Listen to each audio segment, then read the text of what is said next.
Thank you again, everyone, for joining us on this webinar on our democratic future with our special guests from the United Kingdom, from the USA, and from Canada. My name is Anita Nickerson. I'm the Executive Director of Fair Vote Canada. Before I go any further, I'd like to acknowledge that we are, myself, those in Canada, are on the, anyway, obviously around the world as well, are on the traditional territories of many Indigenous nations and communities. These lands have been inhabited by Indigenous people since time immemorial. I myself live in Kitchener, Ontario, Canada, and I'm on the traditional territory of the Neutral, Anishinaabe, and Haudenosaunee people. So this is a special webinar for us. We are joined by our allies from the Pro-Rep Coalition in California and Make Votes Matter in the UK. The United States, Canada, and the UK all use winner-take-all voting systems for their legislatures in recent years. They have all had serious problems with their winner-take-all systems and the kind of democracy that's creating. They've had unique challenges and some common issues. Today, we're going to talk about how transitioning to PR can help address these issues and what the paths are for each country to get there. So we're thrilled to be co-sponsoring this webinar with two organizations, and this is a first, I think, for all three of our organizations. So I want to introduce my co-hosts here, for co-sponsors for the webinar I'll be hosting. So first, the Pro-Rep Coalition in California. Shout out to their executive director that you can see on the screen there. That's Kaladin Myers, who really championed this webinar collaboration. You can check out their website at prorepcoalition.org, and they are the grassroots campaign for PR in California. Our second co-sponsor is a longtime ally of ours in the United Kingdom. That's Make Votes Matter. I'd encourage you to check out their website. And, you know, when Make Votes Matter started around 2016, it was really great for us because it was like, oh my goodness, there's something that's the equivalent of Fair Vote Canada has launched in the United Kingdom. So all our orgs really are powered by volunteers and by passionate people. So after the webinar, when you log off, you're going to land on a page that's inviting you to donate to the organization in your country. If you can't do that, if you'd like to get involved as a volunteer, we encourage you to contact the organization in your country because we are powered by you. So now I'd like to introduce our panelists today. So we have three special guests with us. I'll start with Dennis Pilon, who is in Canada with me. He is a professor of political science at York University, and he is, I would say, Canada's top electoral reform expert. He has written dozens of journal articles, newspaper articles, book chapters in 2 books, including The Politics of Voting, Reforming Canada's Electoral System, and Wrestling with Democracy, Voting Systems as Politics in the 20th Century West. We also have Hina Bokhari, and I'm really excited to have Hina here because she actually works in a legislature that uses proportional representation. So she can tell us how it actually really works. So Hina was first elected to the London Assembly for the Liberal Democrats in 2021. She was subsequently elected to the Assembly to chair the Fire Committee through 2024 and is the first ethnic minority woman to lead a group on the London Assembly. Hina has always been keen to ensure the widest range of communities are involved in decision-making across London. She spearheaded efforts to encourage ethnic minority groups to engage more in the political process and has been relentless in making the case for electoral reform in the United Kingdom. And I'm looking forward to hearing more about that as they've just had an extremely disproportional election. And finally, we have Lee Drutman, who I'm thrilled to have on because we've wanted to have him on a webinar for at least 2 years now. So Lee is the author of Breaking the Two-Party Doom Loop, the case for multi-party democracy in America. And don't we need that right now with the US election coming up? That's so obvious.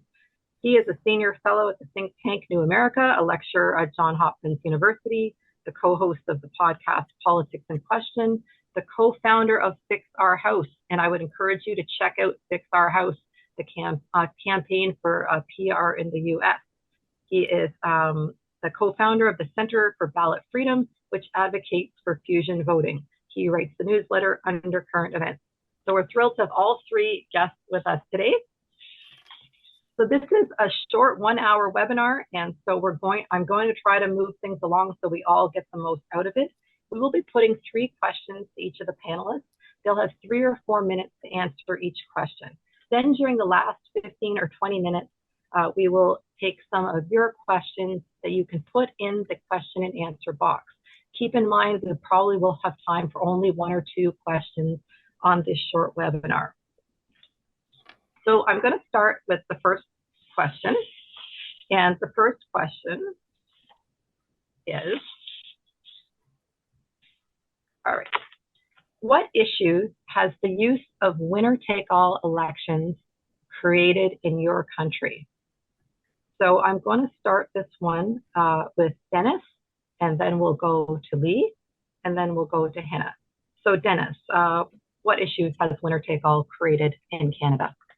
Well, I may be uncharacteristically brief because, of course, I've written a whole book on this topic, and I encourage anyone who wants to dive deeper into the minutia of it. You can find all of my published work on my Academia EDU site. You just Google Dennis Pilon. It's like the first or second thing that comes up. And the book, in fact, is available there for free. And so you can rehearse all these different arguments. But if we pull together, what are the greatest hits of the problems with first past the post for Canada?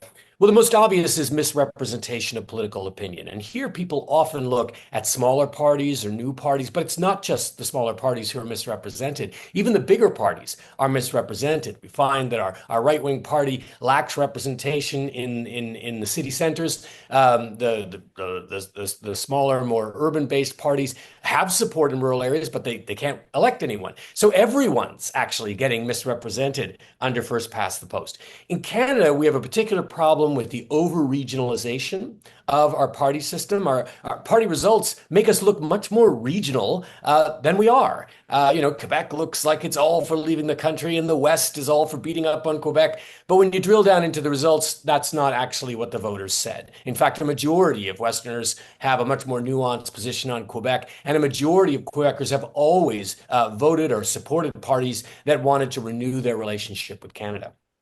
So the regionalization issue is an issue between East and West, but also between rural and urban. Wasted votes, obviously, is an issue. Everyone will talk about that. Nearly half, sometimes more than half of the half of the votes don't contribute to the election of anyone. Poor representation of social diversity. We fall low on women's representation and just about everything else. The system is slow to respond to new demands, and yet at the same time, we suffer from policy lurch, where a party with slightly more support than another party comes in and wipes out everything they did. Then they get defeated, and the next party comes in and destroys everything that was accomplished there.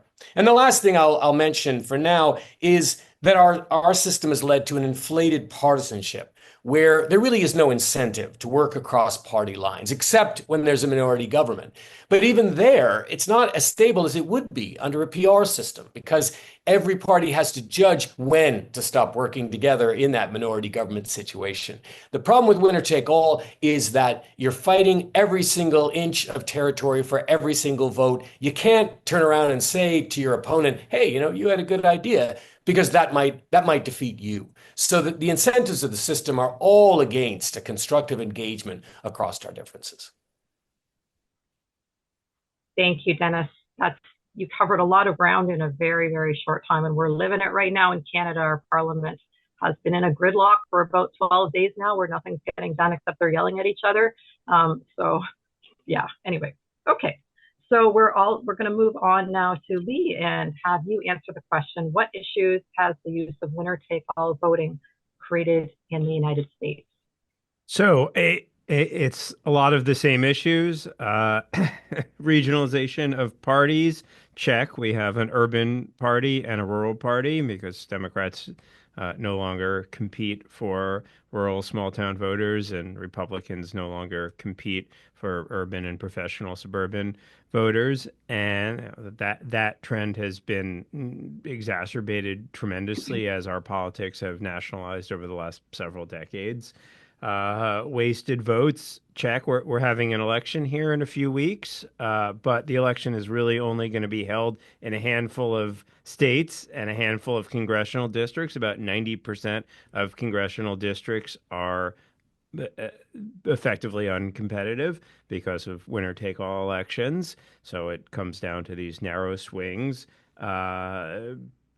inflated partisanship. I mean, we have an intense problem of hyper-partisan polarization in this country.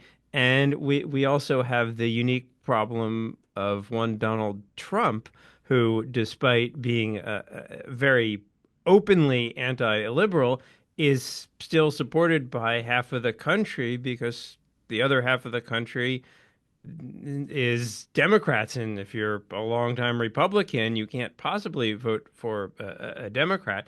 So this binary two-party system that is supported and sustained by winner-take-all elections, nationalization of politics, increasing culture war, conflicts, narrow margins, has just created this incredibly toxic environment of escalating nastiness, which Donald Trump has come to really embody. I don't think in any other politics could a politician like Donald Trump have risen. And people on the Republican side are willing to accept, put up, even enthuse over this vitriolic fascist rhetoric, because we're in a zero-sum conflict. This is a real problem, and so and without change to our electoral system, it's hard to see how this resolves. We've been in a 50-50 back and forth for decades now, and it keeps getting nastier every election after election. I think there's a lot more ideological diversity. We're a very big country, very diverse country, but all of it gets smushed in to these two Procrustean coalitions that are just held together by their opposition to each other. And the closing argument of every election is you can't vote for the other side. Whatever disagreements you have, the other side is a threat to this country. And trust in institutions, faith in the system are just plummeting. The basic bargain of democracy is a system in which parties are able to lose elections. Parties can lose elections, and it's okay. And I don't think we have that anymore in the U.S., thanks to the two-party system and our winner-take-all zero-sum elections. Thank you, Lee. It's hard to sum up the problems in 3 or 4 minutes, isn't it? Yeah, I wrote a whole book on it as well. Exactly. I really appreciate Lee bringing up the polarization. We're seeing a lot of that here in Canada. The United States is not an island unto itself, and it's sort of that problem is infecting a lot of countries, particularly with winner-take-all voting systems. All right, now I'd like to ask Hina, what issues has winner-take-all voting created in the United Kingdom? Well, you'll be pleased to know I did not write a book about this subject, but I have experienced it from the actual experience of being in an election, both in the first past the post and also proportional representation. And this system that is, first past the post for the general election has really created a real lack of trust in politics. And there's been a lot of discussion in Britain about the fact that there is a lack of trust in politics and politicians. And that then in turn means that there's a lower turnout for elections, which is a real problem for our democracy. And I'm here to represent Make Votes Matter. But for me, that means make every voice matter. And the crucial issue for us is to make sure that everyone feels heard. And one of the things that I think is so tragic about our electoral system right now is the low turnout does tend to be from minority groups. Ethnic minority groups tend to be the groups of people that are less likely to vote. And yet they are the ones who are impacted mostly by the decisions that are made by the government of the day. And this is a real problem. If we want engagement from ethnic minorities, from young people, from disabled Londoners, all of these groups who are impacted by decisions that are going to really impact their lives, everyday lives, and they're not taking part in the process to get the people elected who could actually represent them better. And this is a real problem. It also means that there's a lack of incentive to vote because they think, what's the point? My voice doesn't matter. If I vote, the party that I want won't get elected. The views that I want won't be represented in the politicians. They don't really care about what I think. And I think this has been a massive problem for our politics. I represent the Liberal Democrat Party. We are a party that have always fought for proportional representation, but we're in a two-party system where the Labour or the Conservatives win in the general elections mostly. We've only managed to get into a coalition through bizarre moments in history that kind of created that position, but generally it's very, very difficult for us to win. And what we've had to try and do is play the game. And that's just not right. We shouldn't have to play the system to win seats. We have managed to now significantly increase our seats in the general election with 72 MPs, but we didn't go up very much by our percentage, only about 1% higher than the previous election, which is completely bizarre considering that really at the end of the day, what we should be doing is reflecting how people vote. And if we were really to reflect how people think and feel, we'd have a completely different system. And now we have a government that's been elected on 33% of the national vote. It's absolutely bizarre. And that's why people just don't think, well, you know, in this system, is there really any point? And we have a battle on our hands to make people want to vote. And if we had a better system, we can do that. Thank you, Hannah. That's a wonderful overview. And I just want to reinforce what Hannah sort of started with, which is, you know, we sometimes get all caught up in the math and parties and stuff, but this is really about real people and policies that affect people's lives. And, you know, one of the interesting things from New Zealand when they switched is that different kinds of people started to come out to vote. People that weren't coming out before, that Hannah has alluded to, were the ones that started showing up because now their vote made it different. So those are sort of subtle but really important effects. So I'm going to move on to the second question. And for this one, we will start with Lee, then Hannah, then Dennis. Okay, so the second question, this is sort of the flip side of this. In which ways would proportional representation help address these issues in your country? Okay, and we will start with Lee. Well, I think if the U.S. moved to a proportional voting system, and one thing you see is that votes would matter everywhere.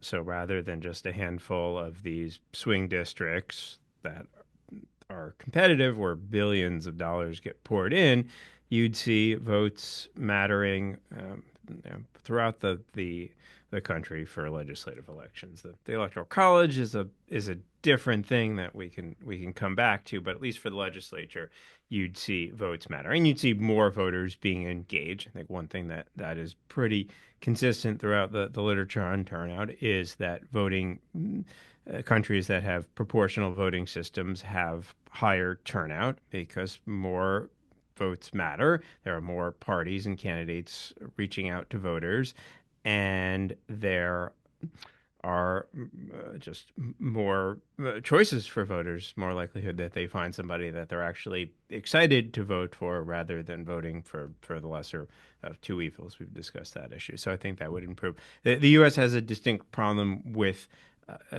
gerrymandering, which we can't even figure out how to have independent commissions, unlike our Anglo cousins, which at least with elections Canada and then the UK, you don't have that problem, although you have problems of many uncompetitive elections. But this would end gerrymandering, which is a huge problem in U.S. elections, and it would fundamentally, I think, break what I've called the two-party doom loop, this escalating binary of our two parties competing for these narrow margins, and bring a system that could really represent the diversity of this country. And I mean diversity across many dimensions: ideological, policy diversity, lived experience diversity, ethnic and racial diversity, And the idea that we have this country of almost 350 million people and we fit them into these just two and only two bins is absolutely crazy. And so many people feel unrepresented in the US system. So many people feel like there's nobody who is speaking for them, and they just feel disenchanted and frustrated and against the status quo. And elections keep going back and forth on this. You're, lesser of two evils, which just is fundamentally preventing people from connecting to a more positive vision of what is possible. So I think we'd see more positive politics. I think we'd see better turnout. We'd see an end to gerrymandering. And the U.S. also suffers from a gerontocracy, as you may have noticed distinctly. And I think proportional democracies are better on age representation as well, because it's possible for new parties to form that bring in a new generation of voters rather than people having to wait their turn in these single seats. As we know, proportional systems are better for gender balance, better for minority representation. So I think we'd have a legislature that looks a lot more like the country across all of these dimensions. And I think that would begin to restore some of the faith that Americans have in our political system. More engaged, better representation, less toxic binary politics. Count me in. Thank you, Lee. That was great. I wanted to just pick up on what Lee was saying about age representation. And one of the most interesting pieces of research I've seen is showing how many more youth parliamentarians, like youth representatives, there are in legislatures that are elected by proportional representation. And for countries that have really low voter turnout among youth, that would be just so exciting to see. So I want to move on now to Hina. In which ways would proportional representation help address the issues in your country? Well, for one, we would no longer have safe seats. We've got a real problem in this country where we have politicians who are elected election after election after election, who are doing very little to represent their constituents. There is a situation where we have, and I'm going to be frank, lazy politicians. Politicians who don't knock on your door, who don't have surgeries, who don't engage, who don't listen. And this is incredibly poor for our political system. This is, no surprise that people don't want to bother voting if it doesn't make any difference in these particular areas where you've got safe seats. It also, it frustrates me because I know of a couple of politicians who are in safe seats who have admitted to me that they don't even take their job very seriously.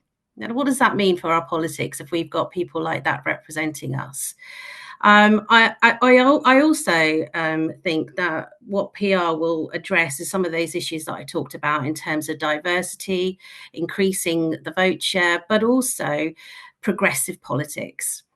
If we had a system that allowed for the different voices to come through, we probably would be seeing more rights for disabled residents. We probably would see a change in the way we see asylum seekers and refugees in our country right now, who are some of the most persecuted people in our country right now.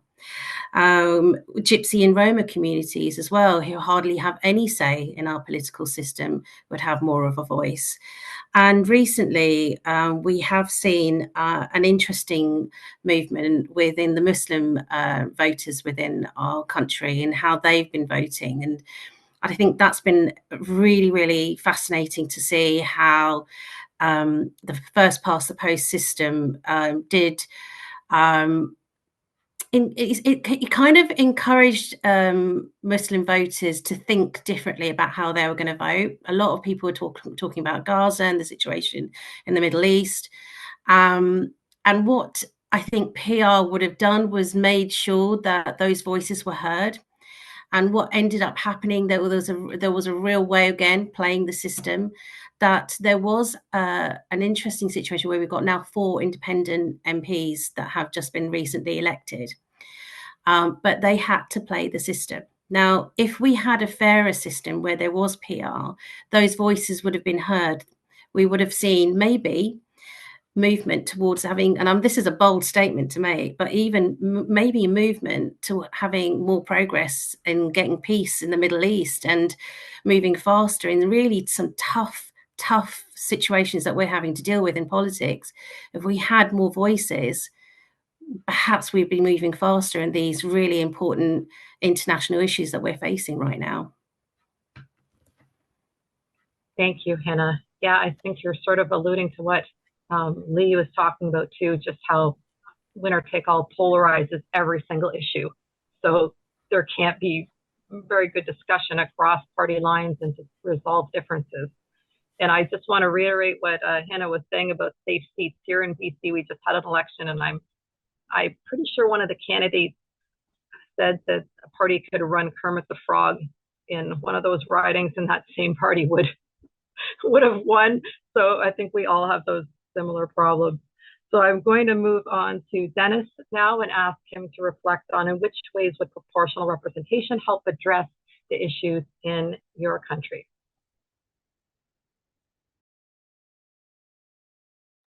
What I'd like to do is develop some of the points that the other speakers have mentioned, because really a PR system creates a different environment for policymaking. I remember the Prime Minister of the Netherlands was interviewed once about how they get things done. This is back, I think, in the 80s. And he admitted, it takes us a little longer, to get things done. But he said, by the time we've worked up a policy, we've heard from everybody. And we've built the support. And what that means is that the policy has legs. It means that it's got some roots in the community, which ultimately means the policies will work better. When you've got a government that's elected on 33% of the popular vote, they are going to be weak.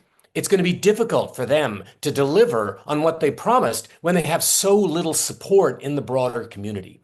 And that's just, it's not a good way to do things. It's not an effective way to govern and make policy. So this leads to my main point that I've always reflected on in the parliamentary systems, which is that proportional representation breaks the back of phony majority governments.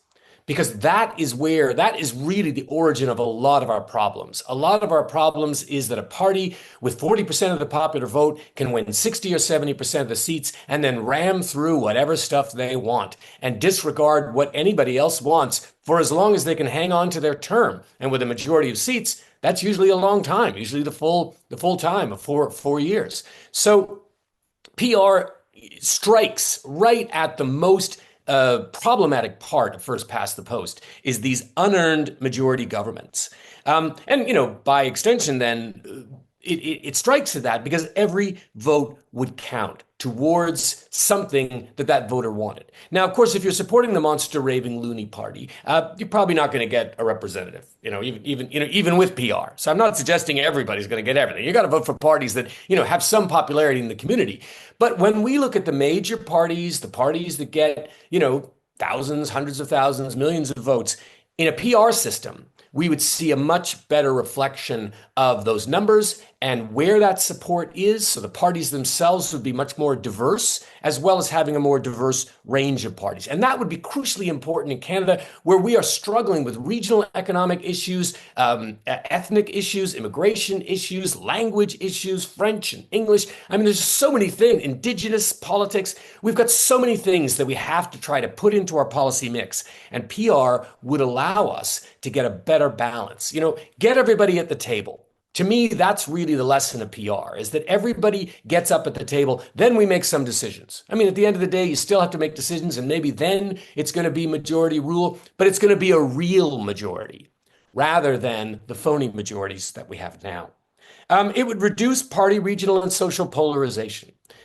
Just factually, it would reduce it because it wouldn't amplify what are now completely unrepresentative regional results in Canada. I mean, Alberta looks like a one-party state of conservatism, when in fact, just a few years ago, they elected a left-wing NDP government. So there's clearly quite a bit of both trends, left and right, in Alberta, but you'd never know it looking at our federal election results because the Conservatives consistently mop up nearly all the seats in the province. And that's first past the post at work. And finally, A PR system would create incentives for genuine cooperation between different parties and politicians to work together because they'd be rewarded for doing it.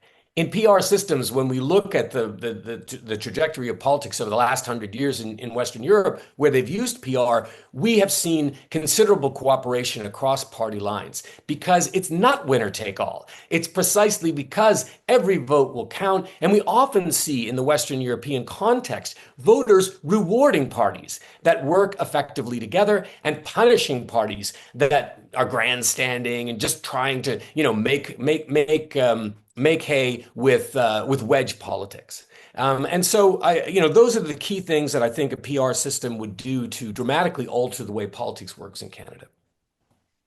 Thank you, Dennis. And I think that that's what most voters want. I mean, one time we put out a national poll asking people if they wanted to see parties cooperate across party lines in the public interest, and about 97% of people said, yes, that's exactly what we want, but we're not going to get there with first past the post. Okay, so I'm going to move on to the last question for our panelists, and we're going to start with Hina, then Dennis, then Lee. What opportunities for reform are available in your country?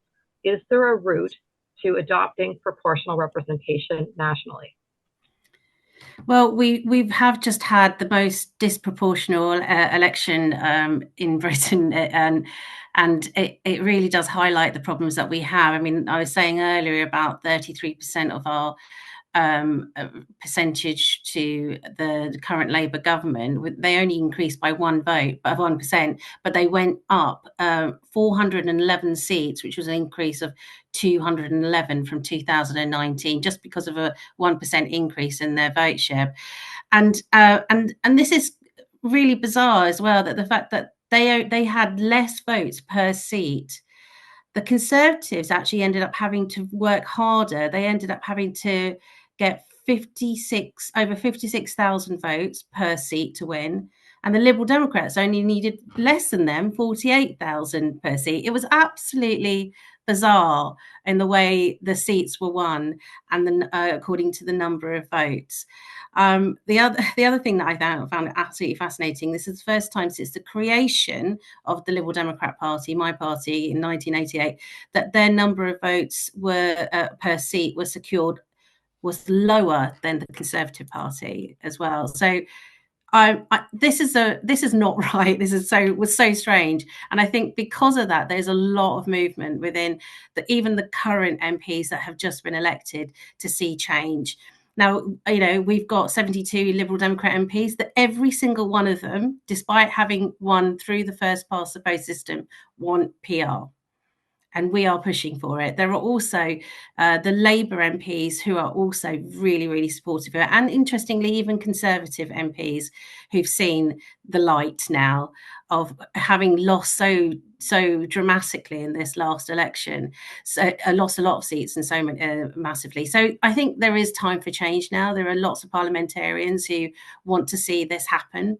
And as you mentioned earlier about me getting elected as well, I am elected on proportional representation. There is already examples throughout Britain where PR works.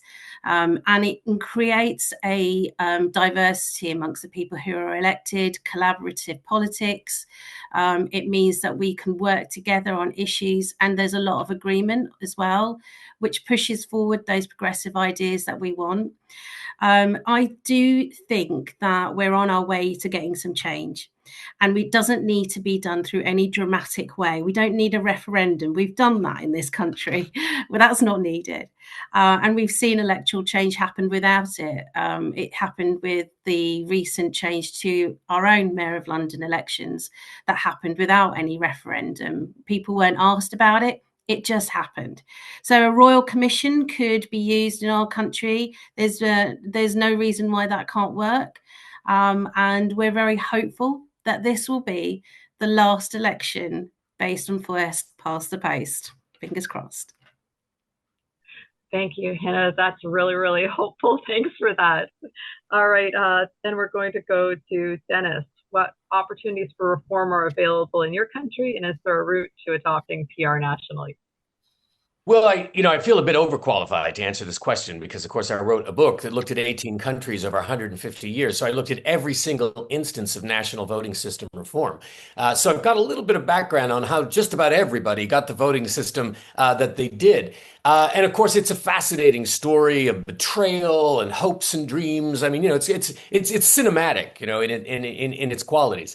But the basic thing is that voting systems have been mostly an elite design, introduced either through complete control over the political system or amidst kind of social chaos and fear. But what is telling is that things like referendum are very, very rare. Only two countries in the Western world have introduced voting systems at the national level by a referendum, and that's Switzerland in 1918, and then more recently New Zealand in the 1990s. Almost every Western country where they've made a change has done it through cooperation between parties. Parties say, okay, whether it's an ideal movement or a self-interested one or a bit of both, the facts are that's the way that these countries have gotten these systems that they have. So in the Canadian context, what's our best hope? Well, the best hope would be minority government. We have seen a succession of minority governments. In fact, Canada kind of stands out amongst Commonwealth nations with the number of minority governments or hung parliaments, as they call them in the UK, whereas it's much less common in Australia or New Zealand or the UK. So these minority governments are an opportunity to try to push the envelope.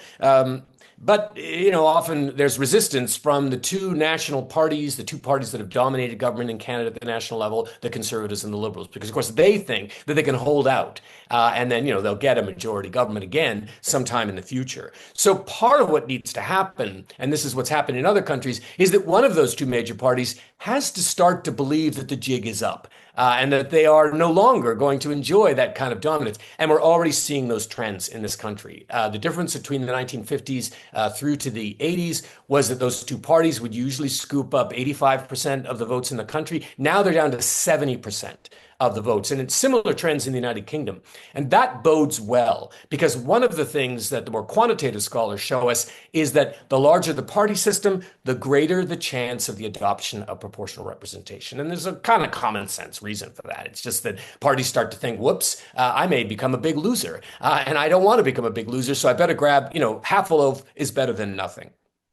So the continued weakness of one of our main governing parties, in this case is the Liberals, that's probably the best hope we have in this country, that we'll be able to edge towards a situation where a government will move on this. How should we actually make the decision?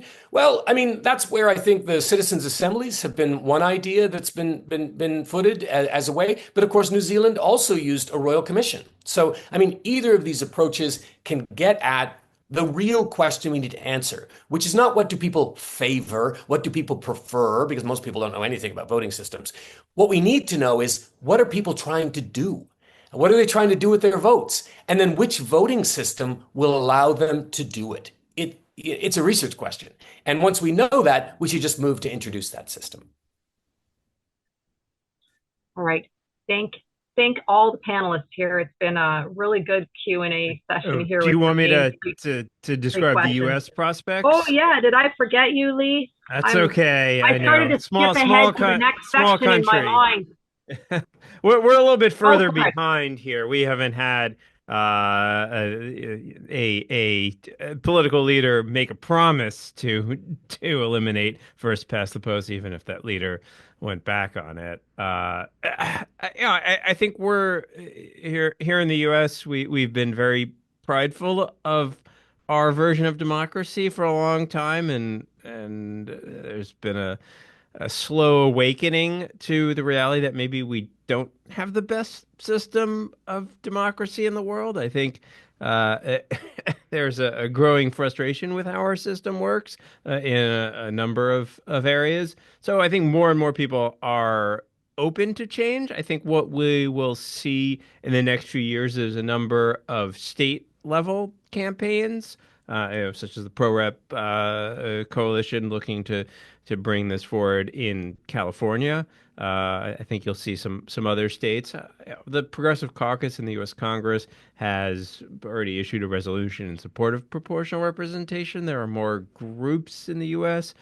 Putting proportional representation into their advocacy program, and I think there's a slow way in which a lot of groups are coming around to realizing that this is, a path forward. When it comes to civil rights groups, which have long relied on the Voting Rights Act for representation, I think there's a growing realization that that protection doesn't exist anymore, and that proportional districts would be a better way to ensure fair minority representation.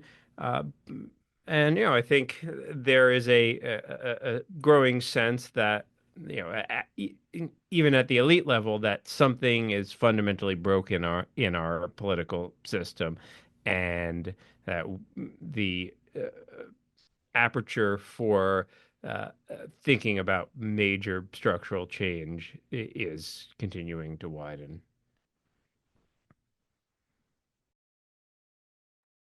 Okay. Thanks for jumping in there, Lee. I got a little bit ahead of myself. Thanks for taking the time to jump in and answer that. So we're going to move on now to some questions that we got from supporters.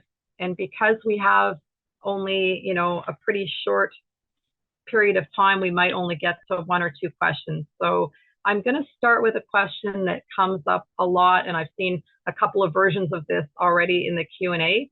So one of the major concerns people have is about the role and power of extremists and democratic backsliding. So I'd like to ask the panelists, how does the electoral system fit in with this? And what would you say to those who say proportional representation could give too much power to extremist politicians or extremist parties? And I'm going to start with Hannah.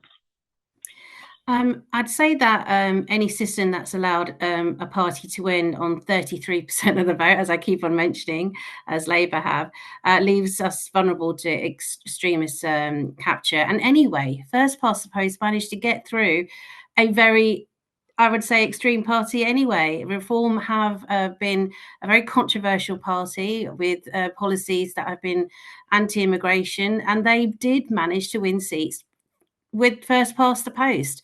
They've even won a seat in the London Assembly. So I think that kind of that argument falls flat, really, in terms of the reality of politics. And I will move on to Dennis, extremist.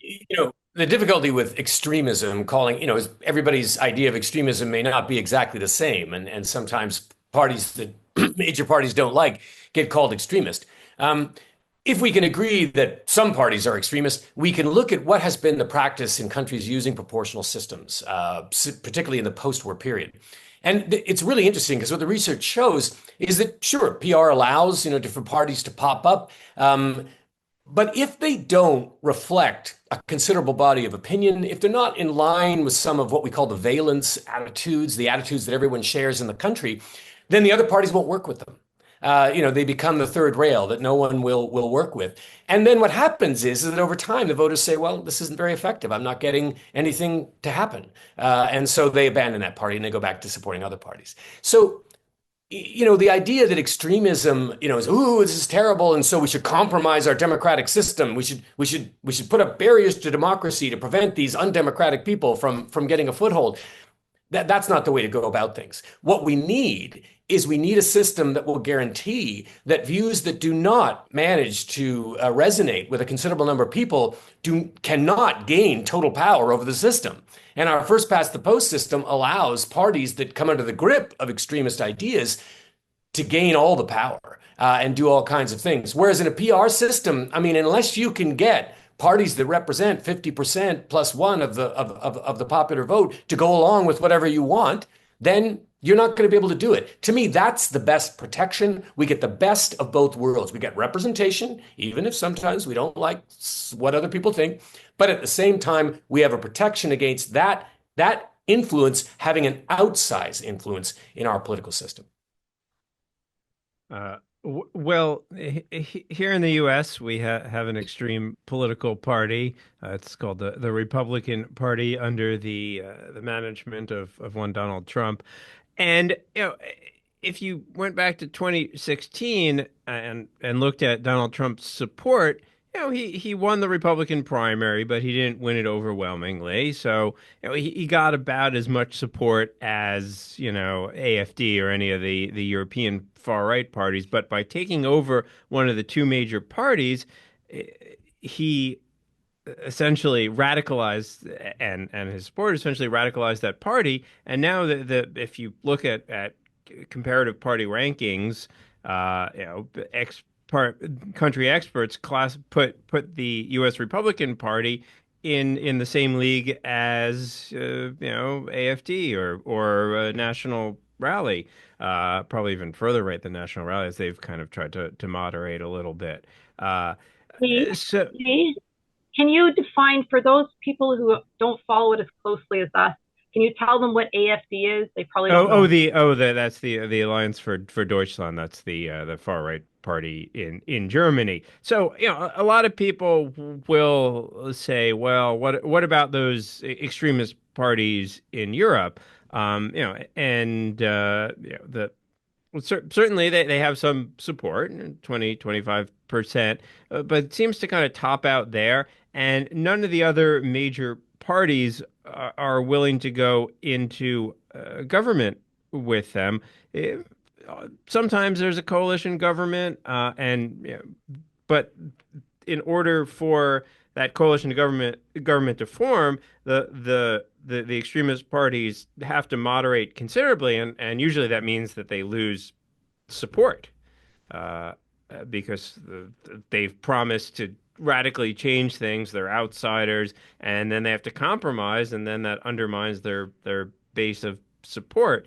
So either you do the cordon sanitaire, which Dennis was talking about, where you just keep them out of government, or you bring them into a coalition, and that saps their power generally. Now, it doesn't always work. There are some countries where things become so polarized, and see in the comments people mentioning Israel, which is a distinct challenge. But when I think about Israel, I think, well, what would Israel look like with a two-party system?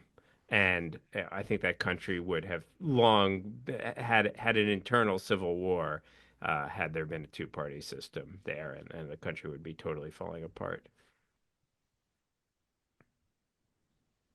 Yeah, thank you, Lee. And I mean, in Canada, when people say, well, PR could help elect, an extreme party, we don't have to look too far to see how first past the post is giving extreme views a lot of power just down south of us. So I really appreciate you saying that. I also want to say, too, that first past the post has polarized things to the point where each of our two main parties says the other party is an extremist. And a lot of their supporters believe that. Anybody who's not us is an extremist. So it's sort of, got a little looped. All right. So we have time, I think, for one more question. And it was really hard for me to pick from the different questions. So I'm going to put out one that I think a lot of people are wondering about. So all our countries are sort of in different places in terms of public awareness of this problem, public pressure on this issue. And I'd like to hear from the panelists on how they think that supporters can help to convince the public that there is a problem and mobilize the public to help address the problem.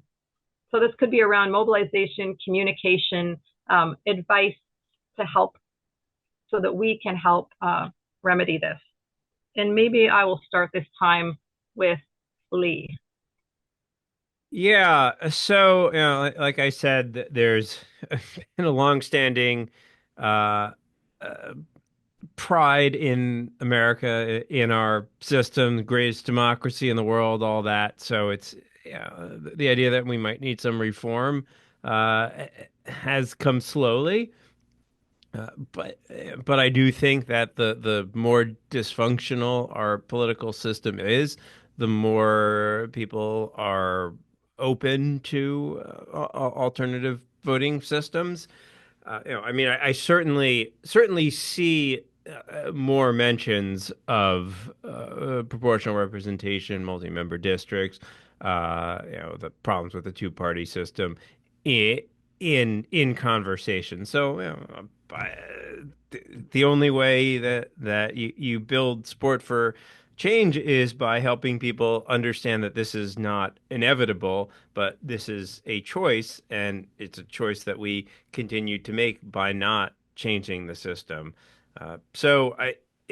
It's a challenge, but the more you talk about it, the more you raise the issue, the more people say, "Huh, oh, that's interesting." So definitely bringing it up anywhere and everywhere that you Anywhere and can. everywhere. That's what I do. All right. And then I will go to Hannah.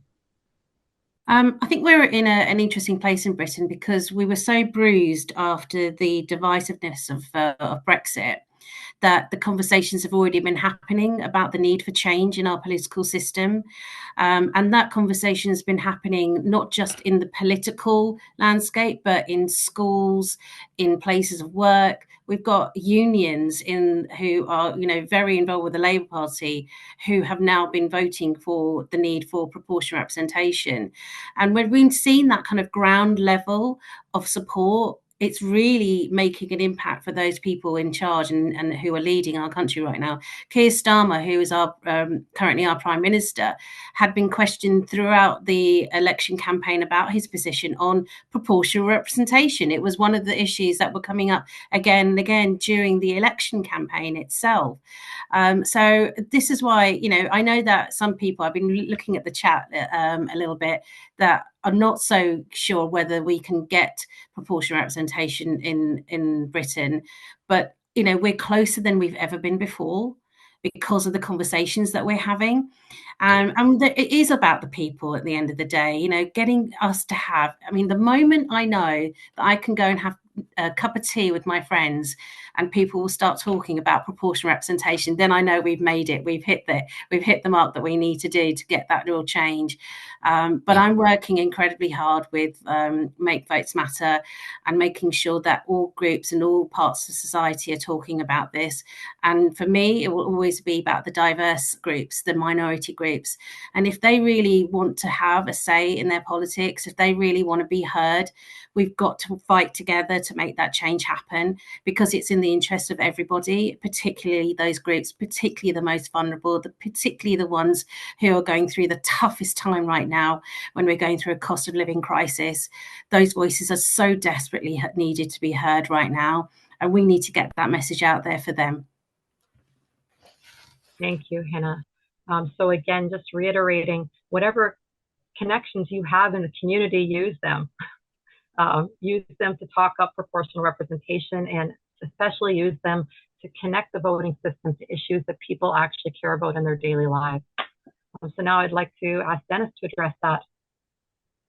Well, I've been working on this topic for over 35 years. So I've seen a lot of things rise and fall and a lot of hopes lit and dashed, in that time. But what I've seen on the positive side of the ledger is that the idea that we would get over 400 people to come out to an event to talk about this topic absolutely would not have happened 3 decades ago. So things have changed. And I think that the people who are here today are really, the leaders on what we're trying to do. I want to start by saying you've got to moderate your expectations. The general public are not going to become voting system experts. They know very little about any of our institutions. And why should they? They're busy.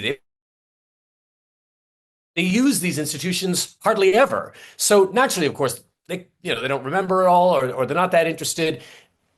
What they need to know is why it's important. And so as you go out and you talk to them, I'm seeing all this chat that's going on amongst you that are here, and that's great. I just think that's so exciting. You're my kind of people. You want to talk about this kind of stuff and its impact, and that's great. But, you need to recognize that maybe everybody else isn't going to be quite as geeky as we are. And so you've got to craft your message to talk about the outcomes. What are the gets? What could people hope to accomplish by doing this?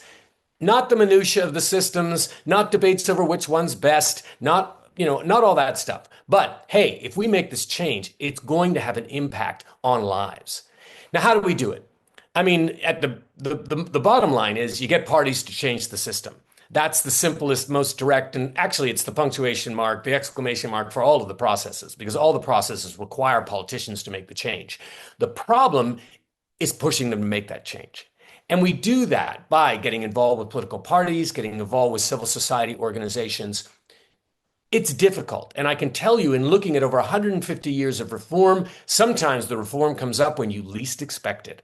It comes up through accident, through a confluence of events that no one could have predicted. But because you were there, because you were ready, because you had already got some stuff ready to hustle out there, you were able to take advantage of it. So that would be my advice to those of you here today. I know it's frustrating in these webinars. I see all these questions. I know you want answers. And if you want to write to me, just Google me. I'm happy to, find my institutional address. You're welcome to contact me with any questions you want. But take heart in the fact that there's so many of you here today, and you've got opportunities to join the organizations that are represented here.